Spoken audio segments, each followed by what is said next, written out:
God morgon Sverige! Välkommen till ett Halloween-avsnitt av Lyssna på vanlig svenska. Oh my god! Herregud på svenska. Vad mörkt det är. Hur ska vi kunna fortsätta spela in de här vloggarna? Det är ju helt svart ute. Klockan är visserligen bara 7:15, men ändå. Alltså, jag vet inte. Det spelar nog ingen roll vilken kamera man har, vilken ny telefon man har. Om det är iPhone eller vad det är, för att ja, jag har faktiskt använt min gamla telefon, min gamla Samsung, och använder mobillampan från den. Så att det blir, i alla fall man kan se mitt ansikte här i bilen. Men är det någon som har ett bra tips? Hur ska vi göra för att det ska vara bra ljus? För att man ska kunna se, för att vi ska kunna fortsätta spela in de här avsnitten. Och jag vet inte. Tänk om polisen kör bredvid mig och de bara tittar in och så ser de en lampa som lyser mig rakt i ansiktet. 100%. Jag satsar alla mina pengar på att de kommer och stannar mig och frågar vad jag håller på med. Så ja, men vi testar idag. Sen får jag nog fundera. Det kanske finns något annat sätt. Man kan ju tända en lampa här också ju. Men det kanske känns ännu mer suspekt, misstänkt. Ja, vi får se. Vi kör på i alla fall. Välkomna till ett nytt avsnitt. Hoppas ni mår bra. Det är måndag. Klockan är 7:15. Det är dags för en ny vecka. Jag vaknade idag. Ni vet, jag behöver aldrig använda väckarklocka mer. För att vi har inbyggda väckarklockor där hemma i våra barn. Speciellt Livli, hon vaknade. Hon bestämde sig för att nej, 4:20 var klockan när hon bestämde sig. Nej, jag ska inte sova mer nu. Så då har jag varit uppe sedan 4:20 med henne. Och det är ju okej om man går och lägger sig i tid, tänker jag. Vilket jag gjorde. Vilket jag gör nästan varje kväll nu. Och det är faktiskt ganska tråkigt, men jag försöker gå och lägga mig senast 9:15. 9:15 varje dag behöver man gå och lägga sig, för man vet om att Livlis vaknar någonstans mellan ja, nu har det varit katastrof de här dagarna. Hon vaknar någonstans mellan 4 och 4:15. Så kan man väl säga ungefär. Ja, men vi börjar med dagens första del. Ekonomidelen. Hur har det gått för mitt sparande? Hur har det gått för mina aktier? Och jag ska alldeles strax visa er det så fort jag kommer ut från rondellen här. Väldigt mycket trafik. Nu var det en lucka. Så. Ut på motorvägen. Nu försvinner ljuset här. Men vi ska se om jag kan fiska fram. Och om jag minns rätt, förra veckan, så här ser det ut. Och då har jag ändå en lampa tänd här. Men förra veckan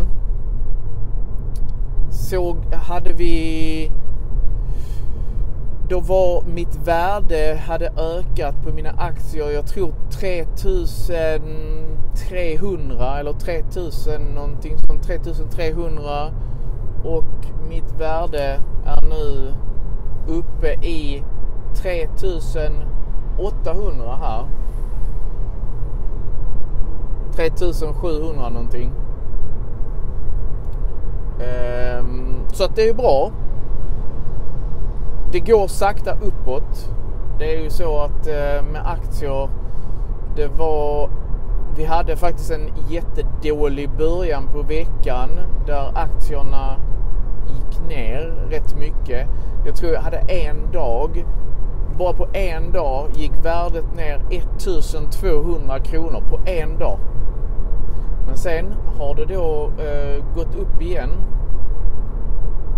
Man kan se, det är rätt så intressant här. Jag ska se om jag kan stänga av ljuset. Och om jag kan visa er en graf. Hur det kan se ut med aktierna. Hur de har gått upp och ner den senaste månaden. För det är lättare att se med en graf. Så vi tar här till exempel.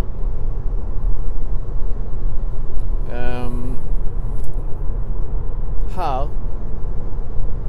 kan ni se en månad hur det har gått.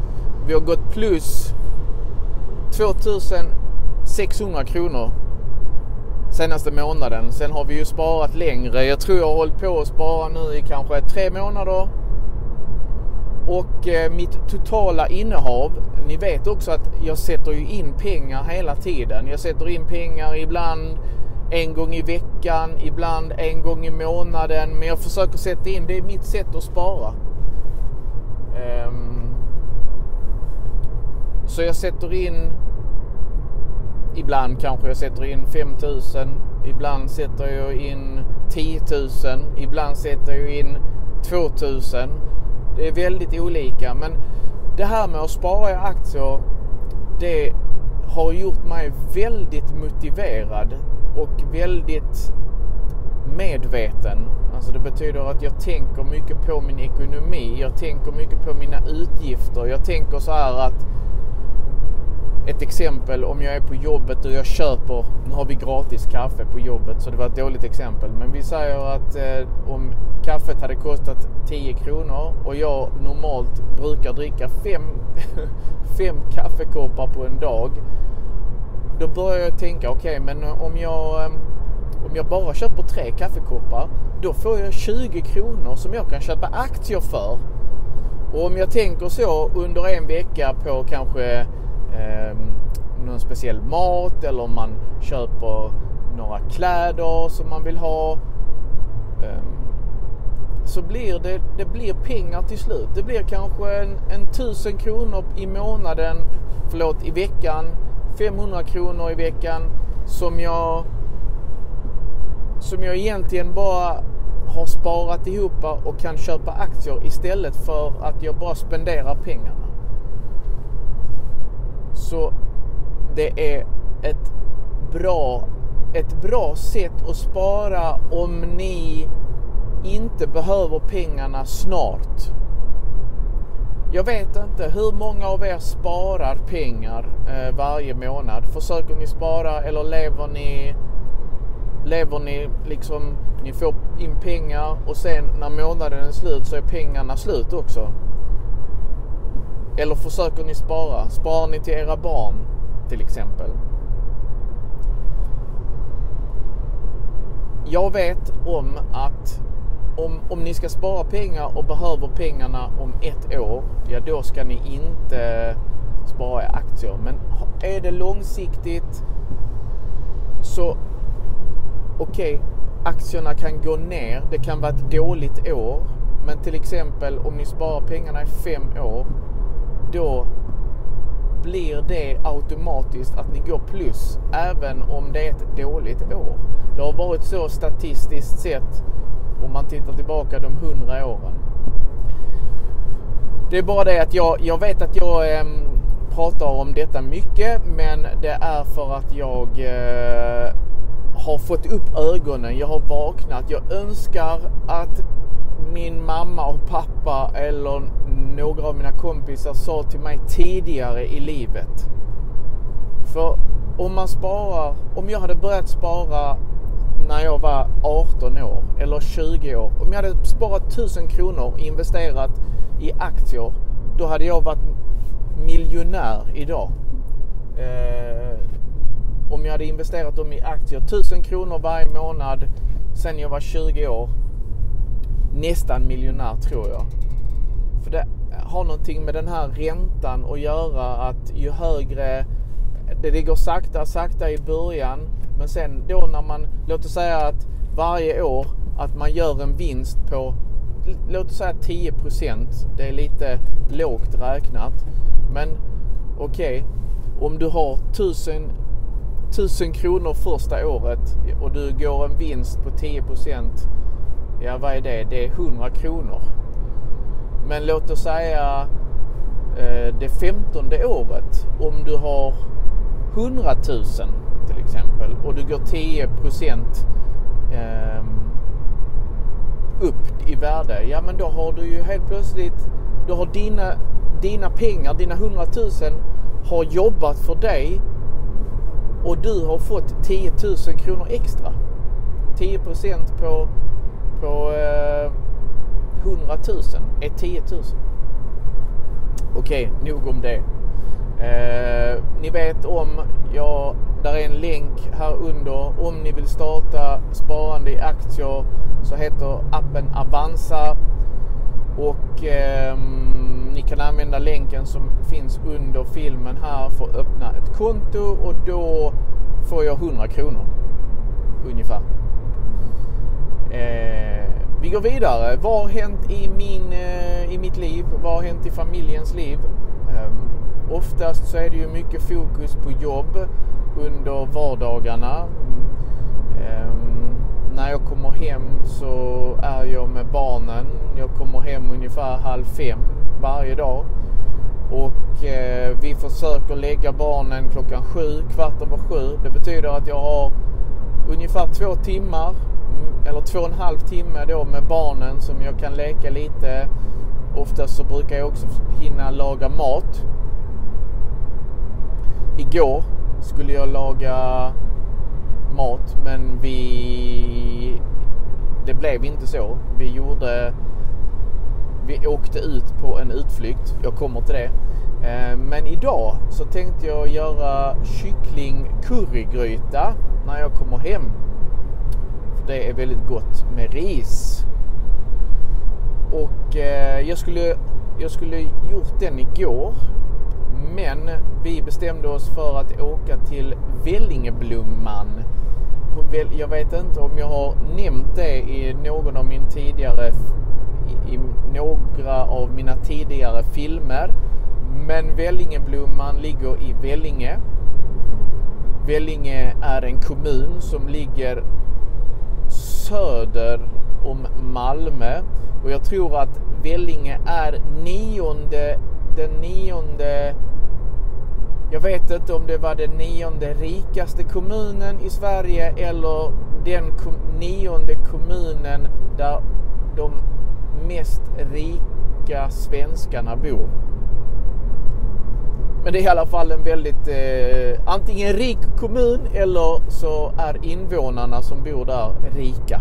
Det är en fin kommun. Och de har då egentligen en blomaffär som heter Vellingeblomman. Men de har gjort så mycket. De har byggt ut och de har en massa leksaker, restauranger, café. Och sen har de också utställningar. Som nu är det Halloween-utställning. Där det är alltså för barnen. Så det är jättemånga barnfamiljer som åker dit. Och ja, mamma och pappa handlar lite till hemmet, kanske någon leksak, och barnen får då titta på den här Halloween-utställningen. Det brukar vara julmarknadsutställning, påskutställning, ja, alla de här högtiderna. Och det är väldigt populärt för alla barnfamiljer i Skåne att åka till Vellingeblomman eftersom det är gratis och gå där med barnen. Ja, och vi var där igår. Ett problem bara. Hailey, vår äldsta dotter, hon vågade inte gå in i den här utställningen. Det var första rummet. Första rummet var jättesnällt. Det var lite roligt med Halloween-tema. Men sen så stod det, nu började läskiga delen. Och då vågade inte hon gå in, så vi fick gå förbi. Så det blev lite ett antiklimax. Det blev ju, alltså ett klimax, det betyder när det byggs upp förväntningar, barnen tycker det ska bli kul. Ja, och sen när man väl kommer dit så bara blir det ingenting. Då blir det ett antiklimax, brukar man säga. Vad gjorde vi sen? Ja, vi gick såklart och tittade lite där ändå. Och sen så körde vi körde tillbaka till Lund, till Biltema. Och sen åt vi korv och glass på Biltema. Och jag köpte nya färgpennor till Hailey, för hon älskar att måla. Och jag ville också se om det fanns någon vuxenmålarbok. Ni vet, barnböcker, målarböcker, där finns dinosaurier eller prinsessor och så ska man färglägga dem. Men sen finns det också för vuxna också man färglägger men lite mindre mönster, så att och jag tycker det är kul. Oftast så frågar Hailey mig om, ska vi rita pappa? Ja, och då hade det varit kul om hon kunde färglägga sina prinsessor och så. Och jag kanske kunde sitta med en målarbok för vuxna och fylla i. För det är väldigt så här meditativt, alltså lugnande. Man blir lugn i själen. Jag är en väldigt lugn person. Jag gillar inte att busa sådär jättemycket med mina barn. Jag gillar sport såklart, men jag gillar inte att få mina barn så här överhypade, hyperaktiva, vilket tyvärr det är lätt med Hailey, som hon älskar att busa, och självklart så busar hon ju, men när man leker så märker jag att hon börjar tycka det är roligare och sen kan hon inte sluta. Och då kanske det blir så mer att man är mycket hård, eller hon kramar en hårt, eller hon blir helt så. Och då när jag säger, men stopp, nu räcker det, då kan hon inte sluta. För hon är så hypad, hon är så uppe i det. Så därför väljer jag att inte leka alltid såna här lekar där hon blir helt hypad. Och då är målning ett väldigt bra sätt, tycker jag. Som jag själv också tycker är kul. Det var igår, i söndags. I lördags så var jag och spelade golf med min syster och hennes man. Först var jag hemma med Livly. Hon hade lite feber, men hon blev bättre där. Medan Emma och Hailey var på simskola. Sen när de kom hem från simskolan, ungefär klockan 1, då körde jag till Lödde och spelade golf. Och det gick inte bra. Nej. Golf är ett jävla spel. Antingen går det jättebra och man känner sig bäst i hela världen och livet leker och allting är på topp. Eller så missar man och slår bollarna åt olika håll, och då blir man väldigt förbannad och sur kan man bli också om man heter Mikael. Jag blev väl inte sur nu, men jag var en dålig förlorare när jag var liten. Alltså om jag förlorade, jag ville vinna, jag ville vara bäst. Och när jag inte vann så blev jag sur. Men det blir jag inte längre. Kanske lite, men jag visar inte det utåt.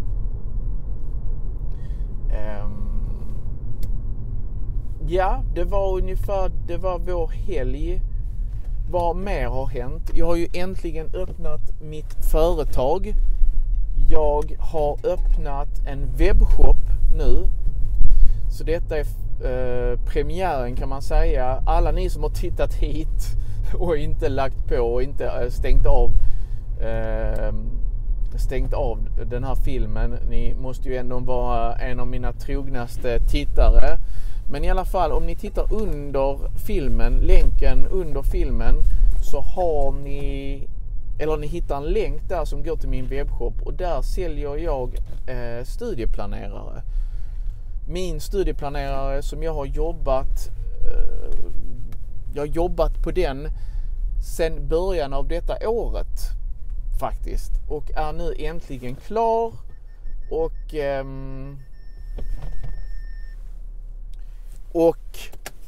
Den går att köpa, den kostar 119 kronor och nu är jag framme på jobbet, men jag ska kort berätta om vad studieplaneraren innehåller. Jag kommer dessutom också göra en film där jag berättar och går igenom de här olika delarna. Men studieplaneraren innehåller mina bästa studietekniktips. Den innehåller 6 veckors dagliga utmaningar där man kan utmana sig själv i språket. Den innehåller 8 av de vanligaste texterna på SFI och grundläggande. Alltså de 8 vanligaste texttyperna, typ formellt brev, insändare, personligt brev, ge tips och råd. Där är mallar till dem plus en exempeltext till varje texttyp. Där är en minigrammatikdel med de viktigaste grammatikreglerna i svenskan plus övningar till varje grammatikdel. Och sen finns det ett facit också längst bak så att man kan rätta sina egna övningar.